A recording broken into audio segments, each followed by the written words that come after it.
Over the years, I've worked on a lot of different characters for big studios and small, and there have been a lot of cool assignments along the way. But I have to say that Clementine is one of the most significant characters I've ever worked on. She is significant to me for a number of reasons. Now, although I have worked on characters that were famous because they were part of an existing IP, Clementine was special. Clementine is a character who became famous after I helped craft her from scratch. So she started out as kind of who knows, like a blank slate. Who knows where this is going to go?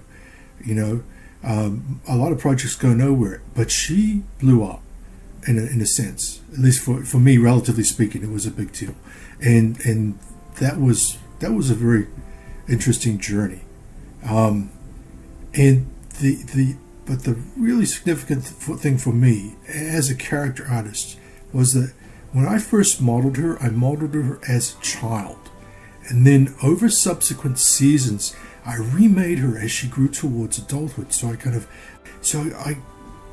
helped this character grow. And that was as a character artist, that was a unique experience, something that doesn't often come along. And I really appreciate the gift of that experience. Derek Sakai, who was the art director for The Walking Dead, famously based the design of Clementine off his daughter. But when it came to building her, I did not look at reference of his daughter. Instead, I went off of Derek's concept, and then I looked for images of kids and people that reminded me of his concept and the stated goals of the character. One of them being that she should be kind of ambiguous race. She's supposed to be a mix of African and Caucasian, or even a little Asian in there. So there's I would say basically I was looking for kind of mixed race African Caucasian kids as and that was, I think, Derek's concept as well. There were definitely some images that really helped inspire Clem. Unfortunately, because this is YouTube, and I don't want to risk showing those. I wish I could, but I'm going to play it safe here. But I can describe to you. And one in particular was a young lady who had this kind of radiant. She was kind of African, a little bit African kid, and she had this radiant glow that kind of emanated from her face, and this inspired me to paint a false glow that kind of starts at the center of Clem's face and gradates to darker shades by the time you get to her ears and her neck. And I thought it was a really cool effect. I was quite happy with it. And so it was literally my attempt to literally paint a youthful glow. And I still use that trick today on characters. Okay, so this is the Season 2 model, which I was quite happy with. I don't have a good example of the Season 1 model, like the high-res model. When I'm talking about the model, I really mean like the high-fidelity model. But this Season 2 model was built from the Season 1, so it's actually pretty close. She gets a little bit longer. I think there's been some debate about her age over the years. And to tell you the truth, I'm confused myself. I think when I initially modeled Season 1, I thought she was supposed to be about 6 or 7, but she just comes across as older, and I think that they added a little audio to the kind of the Season 1 kind of upgraded version of the game where she says she's 8. It's kind of funny because it doesn't make any sense why she would just like Lee just said, "How old are you?" And she says, "I'm 8." But I don't think that was in the original cut, So Season 2, I think she is supposed to be about 12. So I sculpted the model in ZBrush. Oopsie. And here it is textured, and I've lit this model in Maya, but just approximating the game materials and put a little outline around her. When it came to Season 3, we decided to update the art style. The art director in the studio wanted a more realistic but still stylized look. This is a season 3 model. Now, when I look at her now, I kind of cringe at her outfit. It was one of my first forays into Marvelous Designer, and I think it kind of shows.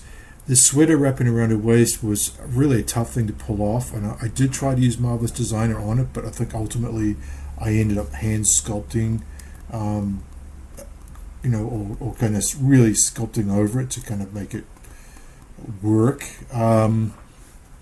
I personally think she looks.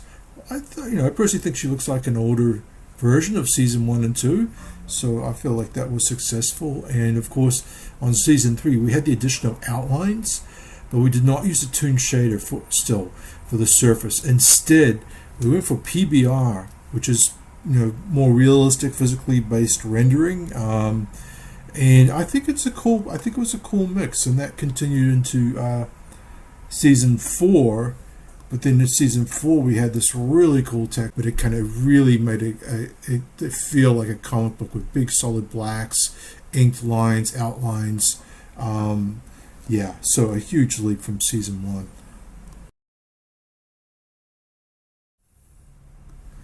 By season 4, Telltale had grown significantly, and I had a decent-sized team of very talented character artists to lead. Something that I came across on the internet which kind of intrigued me was speculation over what happened to the red jacket that Clem was sporting in an early teaser poster. Now, I think that the individual was being kind, speculating on why it was replaced with the really cool denim jacket that she wears in the final product. The truth is, the red jacket was replaced for 2 reasons. The first being, it just wasn't good enough. I made that jacket, and so I can say it, not insulting anybody. It was a repurposed asset made to save time, but it wasn't good enough. We wanted something with more detail, more kind of a silhouette breakup, and something that's just much cooler. The other reason, right, if you look at the back view, you see what is supposed to be potential zombie bite wounds. Perhaps Clem took the jacket from a victim of a zombie attack, or perhaps Clem was bitten. It was meant to invoke a mystery, but the problem is when you kept looking at it with Clem running around in the demo cabin level, after a while you start to see a face. And you can see like there's 2 eyes here. This like gash creates the nose, and then the fold here makes a smiley face. Once you see the face, you can't unsee it. So the red jacket had to go. Clem's season 3 outfit was replaced with a much cooler ensemble, which was modeled by Eric Montanari and textured by Grace Sue. I still got to do the cap and her face and hair and stuff, but Clementine was a group effort for season 4, most definitely. So the elephant in the room is that we never got to finish season 4. I was so frustrated that Telltale closed down, and especially because we still had another episode to wrap up. So it was finished belatedly by another studio, Skybound, who owns the Walking Dead franchise, Robert Kirkman, and I'm happy about that. And I tell you, I do look back at my time at Telltale with fond memories. I really do. I think it was one of my favorite places to work.